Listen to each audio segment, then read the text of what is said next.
Now, I grew up in Austria. I'm very aware of Kristallnacht, or the Night of Broken Glass. It was a night of rampage against the Jews carried out in 1938 by the Nazi equivalent of the Proud Boys. Wednesday was the day of broken glass right here in the United States. The broken glass was in the windows of the United States Capitol. But the mob did not just shatter the windows of the Capitol. They shattered the ideals we took for granted. They did not just break down the doors of the building that housed the American democracy. They trampled the very principles on which our country was founded. Now, I grew up in the ruins of a country that suffered the loss of its democracy. I was born in 1947, 2 years after the Second World War.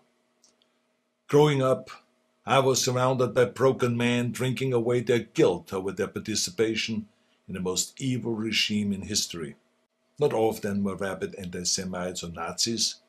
Many just went along, step by step, down the road. They were the people next door.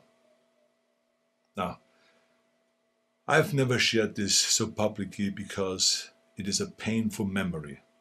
But my father would come home drunk once or twice a week, and he would scream and hit us and scare my mother. I did not hold him totally responsible because our neighbor was doing the same thing to his family, and so was the next neighbor over. I heard it with my own ears and saw it with my own eyes. They were in physical pain from the shrapnel in their bodies and in emotional pain from what they saw or did. President Trump sought to overturn the results of an election, and of a fair election. He sought a coup by misleading people with lies. My father and our neighbors were misled also with lies, and I know where such lies lead. President Trump is a failed leader. He will go down in history as the worst president ever. The good thing is that he soon will be as irrelevant as an old tweet. Now you see this sword? This is the Conan sword. Now here's the thing about swords. The more you temper a sword, the stronger it becomes. Our democracy is like the steel of this sword. The more it is tempered, the stronger it becomes. Our democracy has been tempered by wars, injustices, and insurrections. I believe, as shaken as we are by the events of recent days, we will come out stronger because we now understand what can be lost.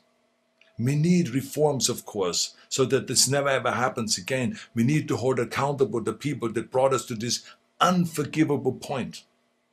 And we need to look past ourselves, our parties and disagreements, and put our democracy first. President-elect Biden, we stand with you today, tomorrow, and forever in defense of our democracy from those who would threaten it.